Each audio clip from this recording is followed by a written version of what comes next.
Amém, irmãos? Hoje nós vamos estar falando sobre barreiras ao crescimento. O que acontece? Na minha vida, todo mundo sabe aqui que nós passamos por fases, correto? Então, o que é importante eu entender? Que dentro de cada fase, dentro de cada situação, vai exigir um tipo de atitude minha e um tipo de resposta.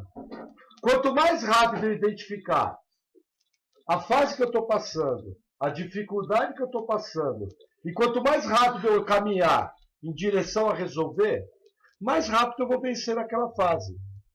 Eu costumo dizer que vida cristã lembra muito videogame. O videogame, para você passar de fase, você precisa vencer a fase toda. Não tem como vencer meia fase. Na vida cristã, e eu creio que até em várias áreas da nossa vida pessoal, é a mesma coisa. O que Deus espera de nós é que nós cresçamos, que nós avancemos. Como eu já falei em outras palavras, quem é pai aqui quer ver seu filho crescer, quer ver seu filho amadurecer, quer ver ele se desenvolver, ter uma profissão, ter uma família, avançar. Da mesma forma, nosso pai quer ver as mesmas atitudes em nós. O que acontece? O ser humano foi criado por Deus para dominar nessa terra. Então, sempre, em algum aspecto, em alguma instância, você vai estar exercendo algum tipo de domínio. Tá? Se você não está fazendo isso, você está deixando de fazer algumas coisas em algumas áreas. Por quê? Porque o Senhor espera que você domine. Uma das primeiras ordens que Deus deu para Adão no Éden era para ele dominar e sujeitar. Isso vale até hoje. Foi dado ao homem. O que acontece? Com a queda do homem, o homem entregou boa parte do seu poder ao maligno. Porém, quando você veio para Cristo, você recuperou a liberdade. E a partir daí, através do seu livre-arbítrio, você pode fluir e pode crescer. Esses princípios que nós vamos estar falando hoje, você vai ver que eles não servem apenas para a vida cristã. Eles servem também para nossa vida pessoal. Amém? Hoje os cachorros estão pegando no breu, né? Repreendido, em nome de Jesus. Amém? Vamos abrir.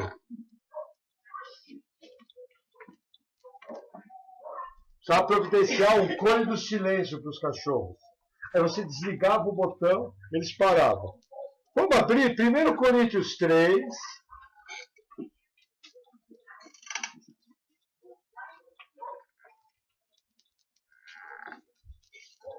Primeiro Coríntios 3, nós vamos ler do versículo 1 ao 3.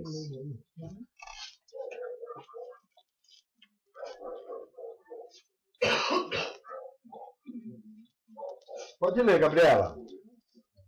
E eu, irmãos, não vos pude falar como espirituais, mas como a carnais, como a meninos em Cristo. Com leite vos criei, e não com carne, porque ainda não podieis, nem tampouco agora podeis. Porque ainda sois carnais, pois, havendo de vós inveja, contendas e dissensões, não sois porventura carnais, e não andais segundo os homens? Ponto. Gente, a igreja de Coríntios é uma igreja interessante, tá? Uma coisa interessante da forma que a Bíblia foi escrita, Deus é muito transparente, gente. Deus, ele coloca as coisas às claras. Essa igreja aqui era uma igreja que não faltava nenhum dom.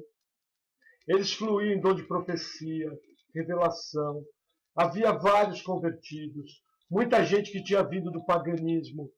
Porém, essa igreja era assolada por dissensões, por brigas, por fofocas.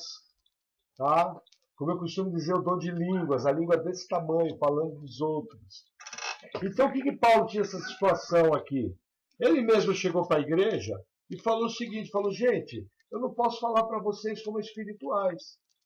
Porque se eu abrir minha boca aqui e falar tudo aquilo que vocês precisam ouvir, vocês vão se escandalizar e vão embora. Então, assim, qual é o meu primeiro obstáculo ao crescimento? Normalmente, as pessoas não querem deixar de ser crianças.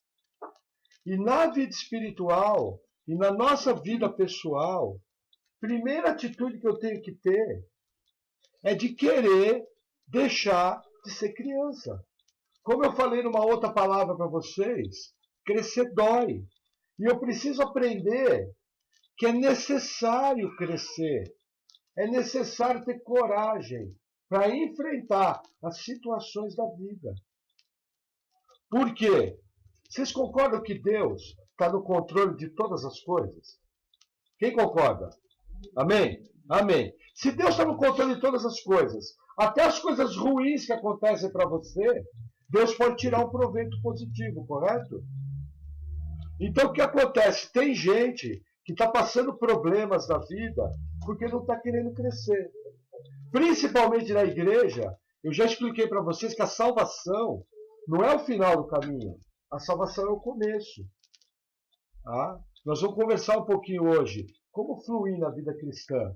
Como avançar nisso? Tá? O que acontece? Primeira coisa, eu preciso cuidar de mau testemunho. Tá? Eu preciso aprender a ter mudanças no meu caráter. Eu preciso aprender a ter mudanças no meu temperamento. Eu preciso aprender a lidar com o meu mau humor. Olha que interessante. Aqui ninguém tem mau humor. Aqui ninguém tem mudança de temperamento. Somos todos uns santos. Gente, vai dizer que não tem dia que se acorda com a pá virada. Precisa aprender. Olha o Miguelzinho olhando para cá. Precisa aprender a lidar com o seu mau gênio. Por quê? Porque as pessoas não são obrigadas a aguentar seu mau humor. Principalmente com os da minha própria família, eu acho que eu posso falar da maneira que eu bem entendo, e porque ele é sangue do meu sangue, ele vai ser obrigado a aguentar. Não é assim? Por que você não fala grosso com o seu chefe? Por que você não fala de uma maneira estúpida com o seu melhor cliente? Agora com a sua esposa, com o seu marido, com o seu filho, com os seus pais, você mete a boca. Só porque você acha que porque ele está do seu lado numa aliança, ele é obrigado a aguentar todo o seu mau humor. Não é assim que funciona, mais ou menos? Então, assim, se eu quero começar a crescer, eu preciso começar a dar resposta nessas áreas. Muitas pessoas começam a vida cristã a 1000 por hora. E nos primeiros tratamentos que Deus traz, elas dão resposta. Só que a hora que Deus começa a mexer a fundo, a hora que Deus começa a cutucar na ferida, a hora que Deus começa a mexer em coisas que você tem bem guardadinha lá no seu íntimo, você começa a ter um desconforto. Por quê? Porque nós só queremos que Deus mexa nas áreas que eu quero que Ele mexa. Quando eu entrego minha vida para Jesus, eu lembro que eu fiz assim: Senhor, entra na minha vida, ser o meu Senhor, ser o meu Salvador. Eu entrego minha vida a Ti. Com vocês foi assim? Vocês não entregaram toda a sua vida para Deus? Sabia que Deus aceitou? Bom, né? Quem está contente que Deus aceitou sua vida? Posso ouvir um amém? Então vou dizer uma coisa para vocês, foi a vida toda. E você entregou porque você quis. Agora Deus vai mexer. Deus vai tratar. Deus vai curar. Deus vai transformar. E você pode ter certeza, em alguma parte do processo, não vai ser fácil. Mas assim, se propõe a crescer. Se propõe a avançar. Agora nós vamos ler um texto da palavra, que para mim é um dos textos mais sérios que tem no Novo Testamento para a igreja. Vamos abrir 1 Coríntios 3, no versículo 13 ao 15. Olha que texto interessante. Mesmo capítulo 3, versículo 13 ao 15. 13 ao 15. Pode ler, Gabriela. A obra de cada um se manifestará. Na verdade, o dia a declarará, porque pelo fogo será descoberta, e o fogo provará qual seja a obra de cada um. Se a obra de alguém edificou, nessa parte permanecer, este receberá galardão. Se a obra de alguém se queimar, sofrerá detrimento, mas o tal será salvo, todavia como pelo fogo. Gente, na Bíblia tem 3 julgamentos, tá? Um dos julgamentos que vai haver É um julgamento exclusivo da igreja, exclusivo das pessoas salvas. É o chamado tribunal de Cristo. Tá? Esse julgamento não é para a salvação. A sua salvação foi decidida há 2000 anos atrás, na cruz do Calvário. Quando você sinceramente entregou sua vida para Jesus, confessou seus pecados, entrou numa aliança com Deus, você adquiriu a salvação. A partir dali, basta permanecer. Agora, nós, cristãos, vamos estar diante de um tribunal e vamos estar cara a cara com Cristo. E vamos responder sobre nossas obras depois de salvo. Tá? Quem for julgado digno, quem tiver boas obras, vai receber uma coisa chamada galardão. Você pode traduzir como prêmio. Tá? Porém, vai haver pessoas que vão receber uma repreensão de Jesus. As obras daquela pessoa não vão ser encontradas dignas. Olha que sério. Já pensou você cara a cara com o próprio Jesus? Na maior festa, porque você chegou lá no céu. Então, assim, isso aí que eu vou falar agora é uma figura minha, tá? Palavras minhas. Aí chega no meio da festa, Jesus fala, bom, agora parou. Agora vamos para o assunto sério. Vamos parar um minuto a festa e nós vamos julgar as obras da igreja. Com certeza, no estilo de igreja que está se vivendo hoje em dia, vai ter muito silêncio nesse momento. Por quê? Primeiramente, Deus trata com você com os seus pecados. Gente, pecado tem a ver com salvação. Existe pecado que você perde a salvação, vai para o inferno. Não estou falando desse tipo de pecado. Por exemplo, alguém que morrer em adultério vai para o inferno. Alguém que for um homicida não confessado vai para o inferno. Alguém que transgredir, por exemplo, quem morrer na mentira, vai para o inferno. Mas aqui eu estou falando de pecado que eu chamo de pecado subjetivo. Tá?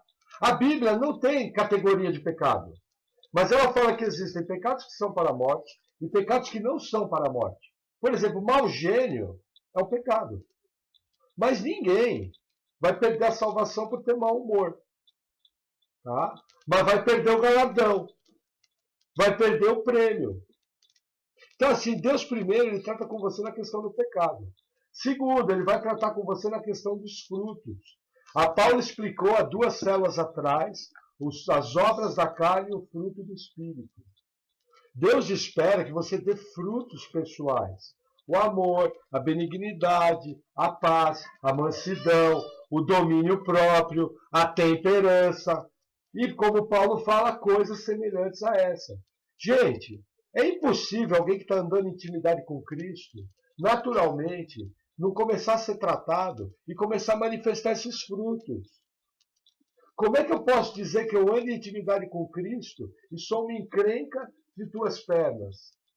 Por isso que tem muita gente que não quer vir para a igreja. Por quê? Porque a experiência religiosa que ela vê em algumas pessoas é mera religião. É seguir hábitos, seguir tradições. E quando você vai ver o cristianismo da pessoa no dia a dia, é tudo furado, é tudo fajuto. Eu costumo brincar que é o cristianismo do Paraguai. Tudo falsifix. Então, assim, não estou dizendo que você vai virar o apóstolo Paulo II, o retorno. Mas você tem que... Hoje, Evandro, você tem que estar diferente do que você era 6 meses atrás.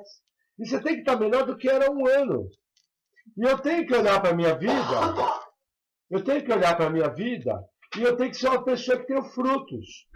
Tenho que ter aprendido a ser alguém mais manso, tenho que ter aprendido a ser alguém mais tratável, tenho que ter aprendido a ser alguém mais fácil de lidar.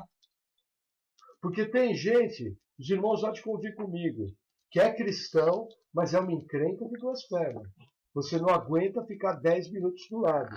Então, assim, primeiro, eu sou tratado no pecado.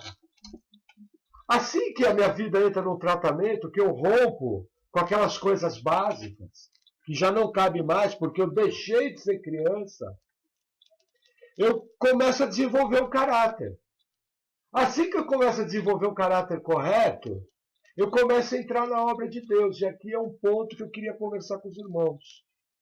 Existe uma convenção muda nas igrejas de que obra de Deus é fazer coisas. Gente, comece a mudar a sua mentalidade. A principal obra que você tem aqui na Terra é você ser fecundo. É você gerar filhos para Deus. Por exemplo, vou usar o exemplo do Márcio. O Márcio trabalha. O Márcio tem contato com pessoas. Poxa, em nenhum momento da semana vai ter um amigo que vai chegar para ele e falar: pô, Marcelo, o que você tem? Aí o Márcio chega e fala: pô, como é que você tá? Tô vendo você meio triste. O cara fala: pô, tô chateado. Tá acontecendo uns problemas lá em casa. Tal, tal. Gente, não precisa ser teólogo. O Márcio chegar e falar: pô, mano, por que você não vai na igreja? Por que você não procura Cristo? Ó, sabia que eu estou indo num lugar que tem sido bem legal, a minha vida tem mudado, minha família está melhor, eu tenho sentido que eu estou diferente, tenho levado uma vida mais alegre. Gente, precisa ser teólogo para evangelizar alguém? Sim ou não? Precisa ser teólogo para convidar alguém para vir para a igreja? Percebe? Agora, quando eu chego com o pessoal e falo: gente, amanhã tem que varrer a igreja. Aparece 5. Aí começa a varrer a igreja, olha para minha cara e fala: nossa, irmão, a obra de Deus é maravilhosa. Não, irmão, isso não é obra de Deus. A obra de Deus é gerar filhos. Isso aí é varrer a igreja, preparar o ambiente para ter uma reunião. Porque a principal obra da igreja é gerar. Agora o que acontece? Eu fico de segunda a segunda preso na igreja, fazendo coisas, e quando eu olho para trás, eu não gerei frutos em mim, e eu não gerei frutos para Jesus. Por exemplo, nós estamos trabalhando aqui com microdiscipulados. Então, algumas pessoas que chegaram agora para Cristo, elas têm uma pessoa que anda com elas semanalmente, ela ouve uma palavra na internet, marca suas dúvidas naquela palavra, e ela se encontra com uma pessoa e esclarece as dúvidas. Aí eu pergunto: aquele irmão que é mais maduro, que está cuidando do irmãozinho que acabou de nascer na fé, concorda que ele está fazendo a obra de Deus? Está gerando vida, está consolidando. Sabe? Eu não preciso ligar para todo mundo aqui. Vai chegar o dia que a Jeane vai estar orando, o Espírito Santo vai mostrar para ela, falar: olha, dá uma ligadinha para a Sabrina. Aí a Jeane fala: Sabrina, será que Deus perdeu um parafuso? Da onde veio ligar para a Sabrina? Mas ela, em obediência, liga. Quando vai ver, a Sabrina estava triste, justo naquele dia. E o telefonema da Jeane salvou o dia da Sabrina. No final do telefonema, elas oram juntas e a coisa anda. Concorda que gerou vida? Quantas pessoas estão feridas pela igreja do Senhor porque não receberam atenção? Sabe, gente, o povo está carente. As pessoas não podem só depender do líder para falar umas com as outras. No corpo de Cristo, todo mundo funciona do seu modo. Sabe? Hoje, por exemplo, nós vamos começar o culto. Mateus chegou mais cedo. Chegou, Mateus, ó, as cadeiras, vamos ajeitar, não sei o quê. Correu atrás, fez, acabou, resolveu. Foi obra de Deus? Gerou vida? Não. Mas sem as cadeiras preparadas, você não estava sentado aqui. O que eu estou dizendo? Não é errado fazer coisas. Errado é eu trocar o gerar vida de Cristo com fazer coisas da igreja. As duas coisas andam juntas. Porém, a principal é evangelizar, é cuidar dos novos convertidos, é ser amigo desse irmão que está do teu lado. Porque as pessoas estão precisando de atenção, as pessoas estão precisando de cuidado. Sem isso, não vai ter igreja. Sabe? Então, assim, começa a pensar nessas coisas. Que mais? Ó. Nossa, isso aqui foi pesado. Aí eu vim com uma pergunta, acho que eu já fiz essa pergunta numa célula. Se você morresse hoje, que obras você levaria para Jesus julgar? Pesado, hein? Eu sempre me pergunto isso. Ó, eu vou falar uma coisa para vocês. Até meu sistema de amizade funciona em prol do reino. Fora da igreja, eu tenho 2 casais de amigos. Só. Talvez tenha um terceiro, talvez não me lembre. O resto, até minhas amizades são da igreja. Por quê?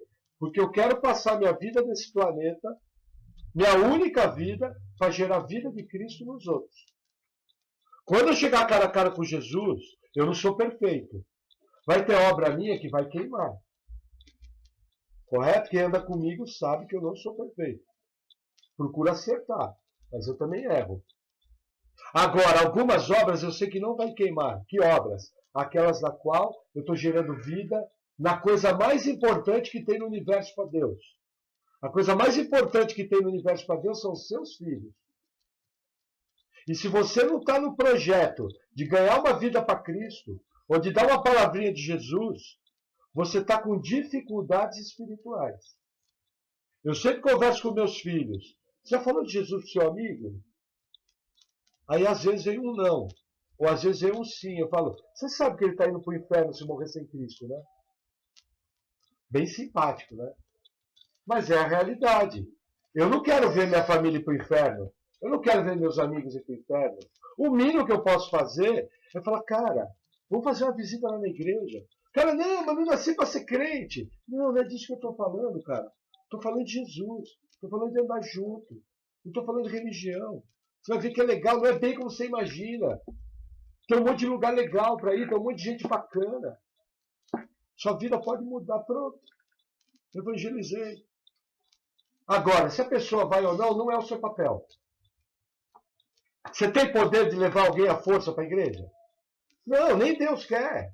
Seu papel é falar. Se a pessoa vai, é problema dela. Agora, o que você pode fazer? Quando lembrar a hora. Ô Deus, incomoda o Joãozinho que ele vai para a igreja, salva ele. Pronto, orou. Nossa, irmão, que oração simples, é. Que perfeito é o louvor que sai da boca dos pequeninos. Aí, você conhece alguma criança que é muito elaborada para falar? Imagina a criança levantar. Ó, excelentíssimo, amado meu, Deus, glorioso Pai, Senhor de toda a eternidade, eu venho diante de Ti. Não é assim, né, gente? Então, assim, uma pergunta para você refletir. Que pessoas você pode começar a partir de hoje tocar para Jesus? Lembra disso, tá? Tem muito amigo seu indo para o inferno e às vezes Deus vai abrir portas para você fazer um convite para ele. Não precisa ser chato, não fale de religião, tá? Fale de Jesus. Não fala mal de igreja nenhuma. Tá? Ah, mas a igreja tal. Problema deles. Ó, eu conheço a minha lá. Na minha, assim assado. Nós não somos perfeitos, mas é legal lá, a turma é bacana. Então, assim, para pensar quem é que você pode tocar, amém? Amém? Amém. Amém. Então vamos seguir.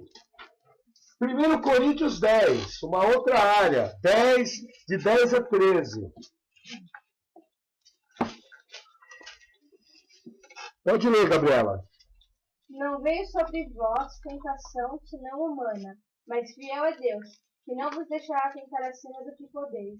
Antes, com a tentação, dará também o escape, para que possais suportar. Até o 13? Esse é o 13. Até o 13. Ele leu 10, do 10 ao 13. Não. Ah, do 13. Do 10 ao 13. Do 10 ao 13. Estou vendo que não passou. E não murmureis, como também alguns deles murmuraram, e pereceram pelo destruidor. Ora, tudo isso lhes sobreveio como figuras, e estão escritas para aviso nosso, para quem já são chegados os fins dos séculos.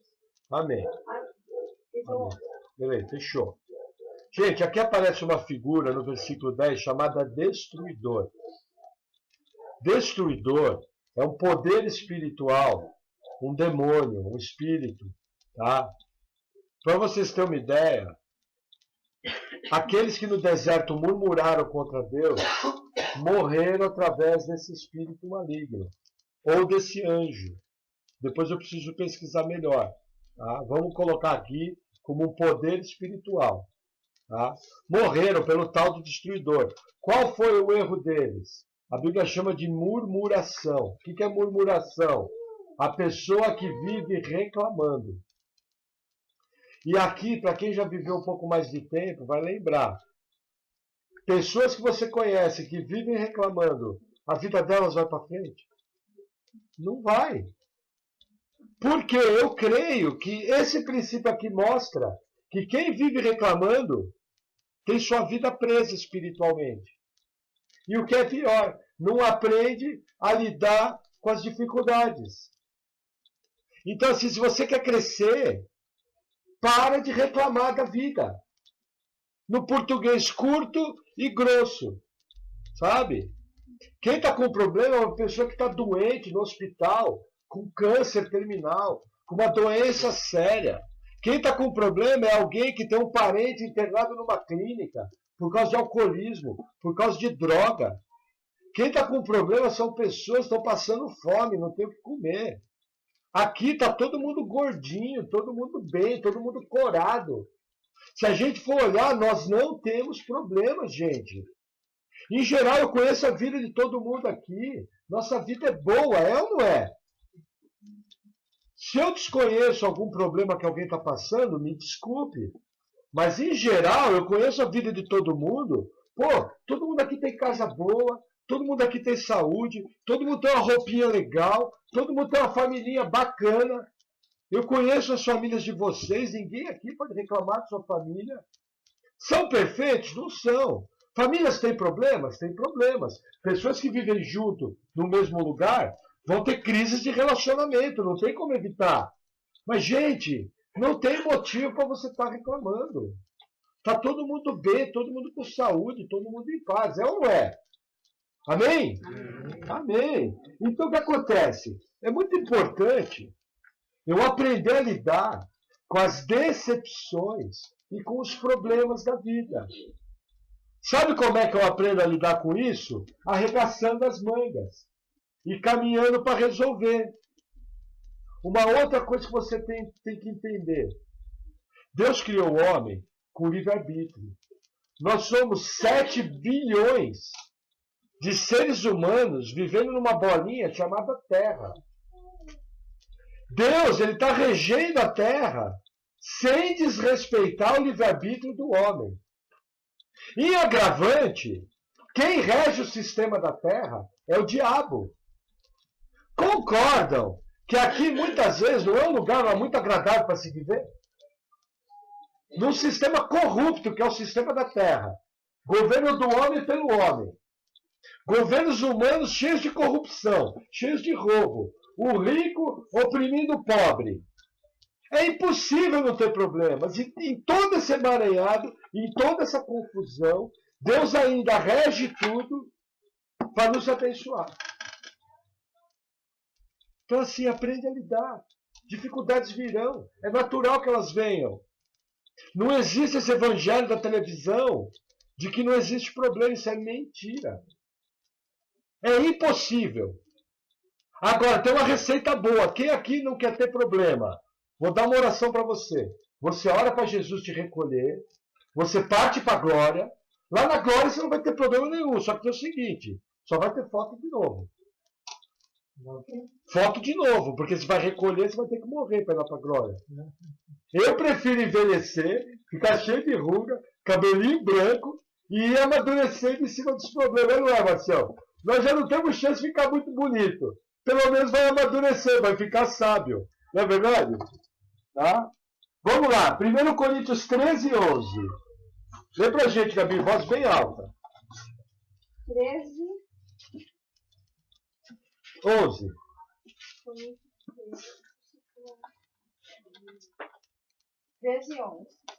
Quando eu era menino, falava como menino, sentia como menino, discorria como menino, mas, logo que cheguei a ser homem, acabei com as coisas de menino.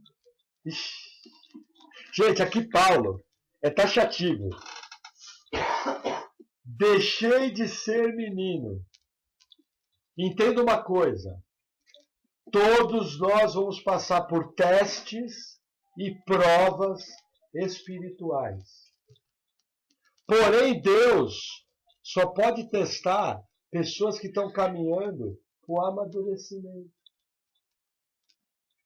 Quando eu estou na prova, Quando eu estou na tribulação, quando eu estou no teste, pode ver, eu me aproximo de Deus. É ou não é? Vai dizer que você não ora mais, você não busca mais. Vai falar, nossa, irmão, então minha vida tem que ser uma tribulação só. Não, não tem que ser uma tribulação só. Mas é natural. Quando você tem um problema, espera-se que você faça o quê? Primeira coisa, orar. Quando está tudo bem, desculpe falar isso, tem gente que nem ora. Sabe? Falar mais uma coisa, abrir um parênteses na palavra, não é disso o assunto. Tem gente que não ora para comer. Está errado. Se você não ora para comer, a partir de hoje mude esse hábito. Por quê? Quando você ora, Senhor, santifica esses alimentos, você está purificando espiritualmente o alimento. E está a partir dali comendo um alimento consagrado a Deus, purificado de qualquer contaminação espiritual. Aí eu pergunto, você quer comer um alimento purificado por Deus ou quer comer um alimento contaminado espiritualmente? Eu prefiro comer purificado. Então, antes da refeição, até minha oração, quem frequenta a minha casa, dá risada. Senhor, obrigado por esses alimentos e santifique. Em nome de Jesus, amém. PT saudações, ponto, vírgula. Acabou, oração simples. O que vale é a fé, saber o que está fazendo. Eu não preciso fazer uma oração longa. Senhor, santifica. Em nome de Jesus, amém. Acabou. Nossa, irmão, o irmão é bem básico. Sou básico, mas sou cheio de fé. Porque eu faço aquilo toda a refeição. Por quê? Porque agora eu sou homem e eu entendi que eu tenho que purificar o alimento espiritualmente para evitar uma enfermidade na minha vida. Entenderam como é? Que mais? Nas dificuldades, nós temos oportunidade de crescer. No idioma japonês, parece que crise ela é identificada por duas letrinhas. Parece que é mais ou menos assim, pode ser que eu esteja errado. Uma das letrinhas é tempos difíceis. A outra das letrinhas é oportunidade. Por quê? Pode ver. Sempre que você vence uma área de crise, você cresce.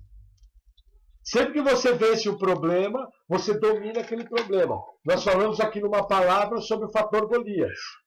Eu só domino aquilo que eu venço. Se eu não venci numa área, eu sou dominado por aquela área. Se eu não venci no mau humor, eu vou estar sempre à mercê do mau humor. Se eu não vencer na minha maturidade emocional, eu vou estar sempre sujeito a altos e baixos emocionais. Se eu estou bem, a vida está colorida. Se eu estou mal, a vida cristã está cinza. Misericórdia. Já pensou se Jesus lá do céu acordasse de mau humor, não sei se ele dorme, e falar, não, hoje eu não estou bom para trabalhar pela igreja, estou de mau humor. A gente não faz assim, às vezes, hoje eu não estou bom, não vou nem orar. É aí que você tinha que orar. É aí que você tinha que ler a Bíblia. Nossa, hoje eu tive um problema, eu não vou para a igreja. Está errado. Quando você tem problema é que você tem que ir para a igreja. Quando você está doente, não vai no médico? Vai ou não vai? Quando o carro quebra, não vai no mecânico? Agora você está tendo um problema, você não vai para a igreja? É o contrário. Percebe como o maligno age? Teve problema? Corre para a igreja. Liga para o líder, liga para a gente. Nós vamos orar, nós vamos fazer uma visita, nós vamos acompanhar vocês. Se nós não pudermos, vamos pedir para alguém conhecido seu fazer. Mas, em geral, pelo tamanho da nossa igreja, a gente ainda consegue visitar uns aos outros. Por isso que nós somos uma igreja de pequenos grupos, para que tenha interatividade. Esse é o motivo. Entendeu? Eu posso, por exemplo, eu posso fazer uma visita no Márcio. Estou devendo tomar um café lá com ele. Brevemente iremos. Entendeu? Mas eu posso, é facinho, eu pegar uma noite, ô Marcelo, estou descendo aí na sua casa, tomar um café, ó. Nem se incomoda, uma bolachinha e um café. Tamo junto. Importante é falar com ele. Já fui na casa do Júlio, tomar um café, fui na casa da Jeane, do Mione, do Evandro e da Tati. Entendeu? João, Nádia estão sempre com a gente. O Humberto tem estado sempre junto. Entendeu? Governador Cris e Greg, o Henrique e o Matheus têm estado sempre junto. Lisane, todas as casas, a gente não tem estado junto. Por quê? Além da gente gostar um dos outros, nós precisamos dessa companhia uns dos outros. Tá? Vamos lá, agora vamos avançar um pouquinho. Um livro na frente, 2 Coríntios 4, versículo 8 e 9. Estamos já caminhando para o final da palavra. 2 Coríntios 4, versículo 8 e 9. Você lê pra gente, Gabi? Uhum.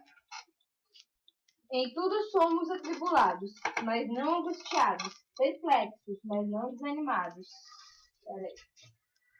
Perseguidos, mas não desamparados, abatidos, mas não destruídos. Nossa, uma coisa interessante. Aqui quem está falando é o apóstolo Paulo.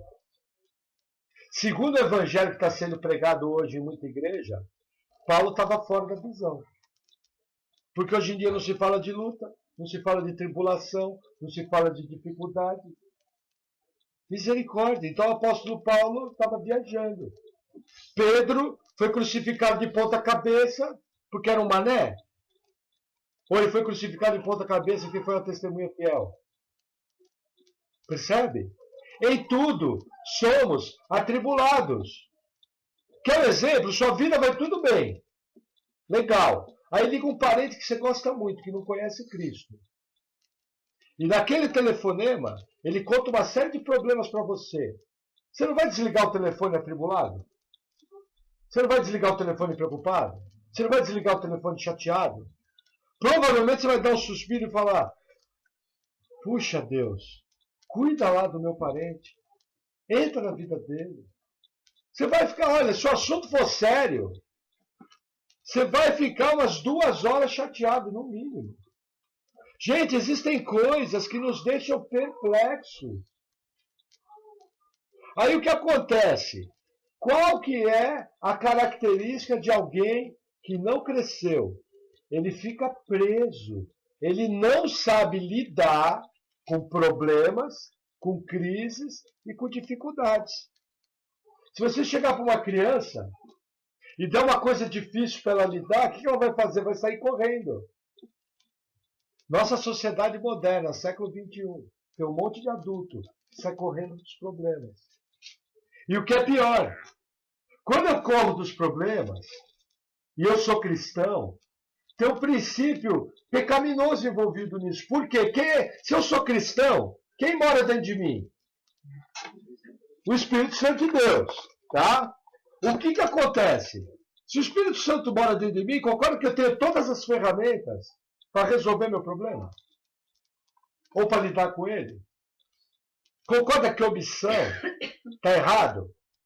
Concorda que fugir está errado? Concorda que se eu fujo dos problemas, eu estou dizendo, entre aspas, que Deus não é poderoso para cuidar daquele problema meu? Você nem tentou enfrentar. Você não se deu ao luxo de errar, de não conseguir. Sabe, não é vergonha ter problema. Vergonha é não lutar contra.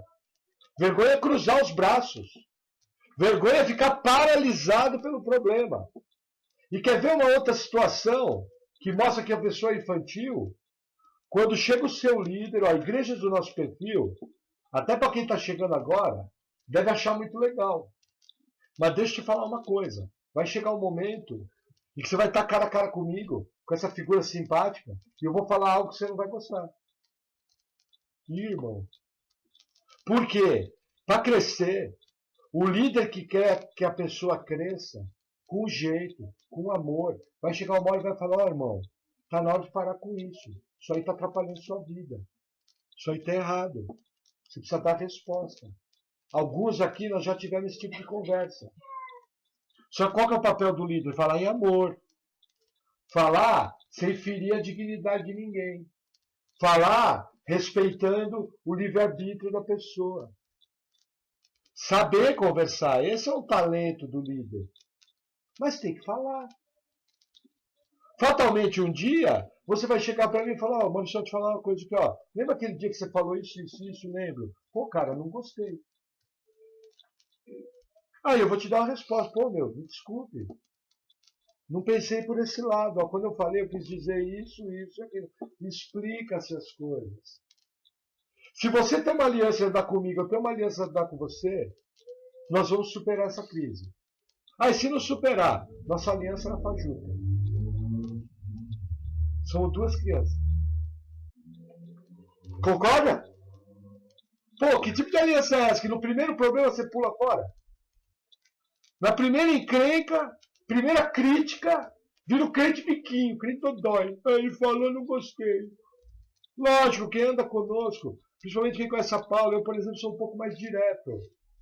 Mas vocês sabem, eu falo as coisas. Só que eu falo de uma maneira que a pessoa possa ouvir. A Paula é mais delicada. Mas dá nos dedos também. Bum. E é assim, gente. Relacionamentos tem que ter crescimento, concordam? Vamos prosseguir.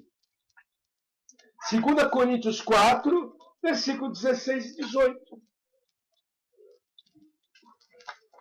16 a 18. Lê pra gente, Gabi.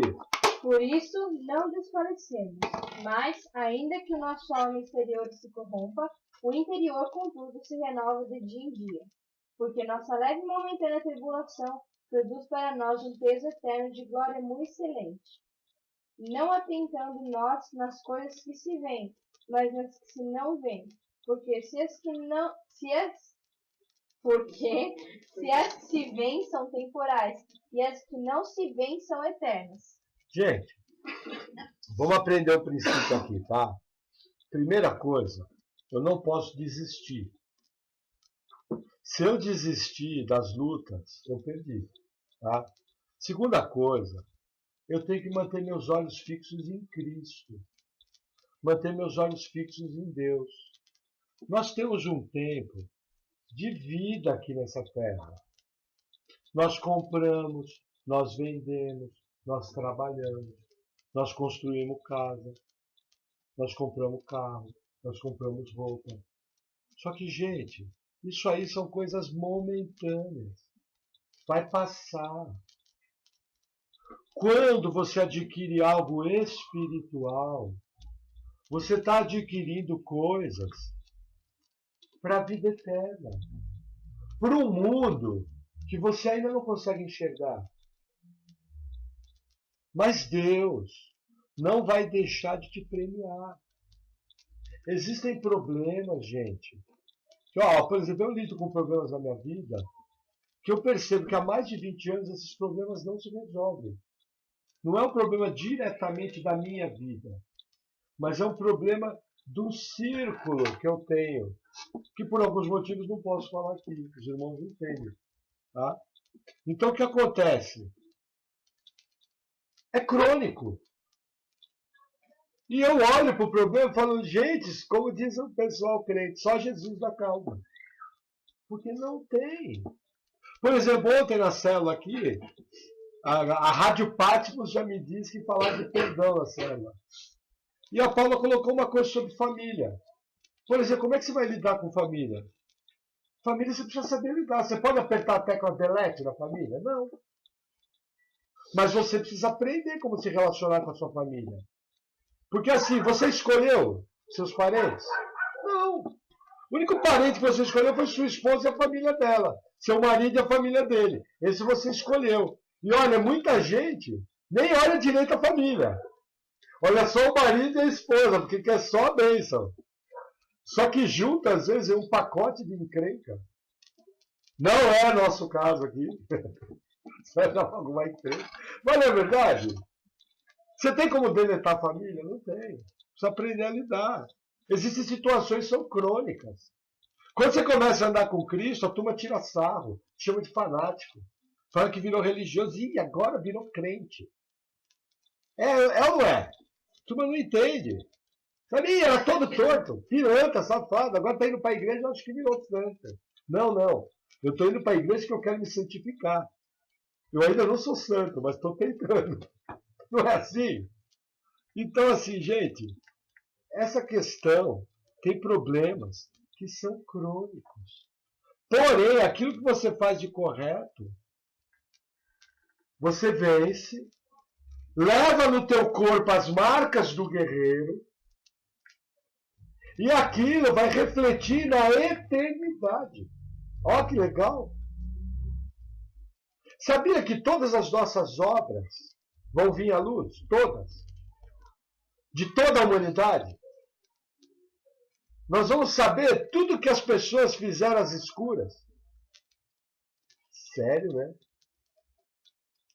E as obras que você fez antes de ser convertida estão limpas pelo sangue de Jesus. Purificou. Tá? Agora, aquelas que você fez depois, vai falar mal dos irmãos da igreja. No julgamento de Cristo. Vai vir a luz, Evandro. E o que é pior, aquele irmão, se tiver Jesus no coração, vai passar a eternidade do seu lado. Vai olhar para sua cara assim, rindo, né? Porque vai estar todo mundo na glória, você. Ele vai falar, pô, cara, foi mal. Desculpa aí. Mas como vocês vão estar glorificados? Vocês entendem? Deixa eu falar uma coisa, abrir um parênteses da palavra. Na eternidade, gente, vocês vão saber quem sou eu. Vocês vão saber quem é o Fábio. Vocês vão saber quem é o apóstolo Paulo. Vocês vão saber quem é o Mateus. Vocês vão saber quem é o Júlio. Sabia? Nós vamos saber. O Evandro vai me reconhecer, eu vou reconhecer a Gabriela. Vamos saber quem é a Nádia. Sabe? Porque tem uma parábola que Jesus fala do mendigo Lázaro e do rico. Quando eles foram para o paraíso, se sabia bem quem era Abraão, quem era o mendigo Lázaro. Sabe? Deus nos dá memória. Eu vou saber quem é a Lisane. Então assim vai ser muito legal. Se nós tivermos um relacionamento bacana, nós vamos dar muita risada. Por quê? Porque todas as nossas tribulações aqui na Terra vão ter passado. Você vai estar entrando na vida eterna. Esses problemas vão ter acabado. Jesus vai enxugar toda lágrima. Você vai ter uma eternidade pela frente para passar junto com os escolhidos. Uma eternidade. Então assim, viva a sua vida aqui. Mas entenda que tem situações que você está plantando para a eternidade. Uma hora eu vou trazer uma palavra na área de batalha espiritual chamada patentes espirituais. Patente é aquela marca que o soldado leva. Sargento, cabo, coronel, tenente. Existem patentes espirituais.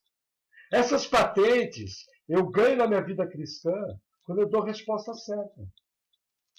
Quando eu venço numa área, vem um rabisco.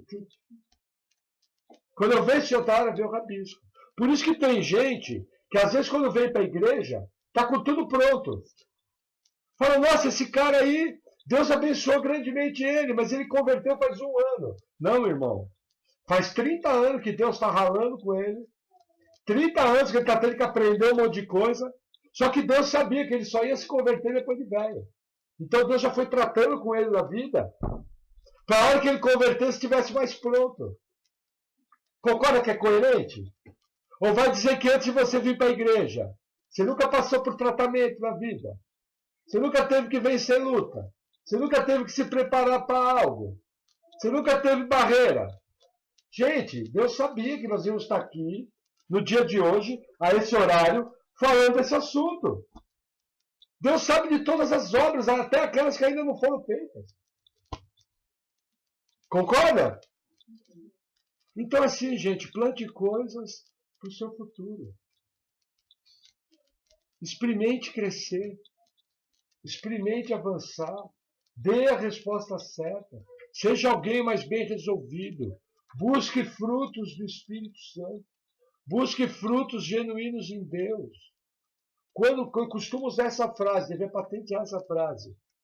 Quando você envelhecer, estiver bem velhinho, olhar para trás, você vai ver a quantidade de coisa boa que aconteceu na sua vida. E você vai, eu espero que você esteja num nível de intimidade com Jesus, que você não tema a morte. E que você chega assim no teu pensamento e fala, Deus, obrigado por essa grande, boa e alegre vida que o Senhor me deu. Foi uma aventura muito legal. O Senhor me modificou. Eu era isso, o Senhor fez aquilo. Eu era aquele outro, o Senhor fez aquele outro. Hoje eu sou outro homem. Jesus, obrigado pela tua salvação. Obrigado pela família. Obrigado pela descendência. Gente, isso aí só vai ser construído se você amadurecer. Se você resolver avançar. Se você resolver dar resposta. Amém? Amém. Vamos abaixar nossas cabeças. Eu vou orar por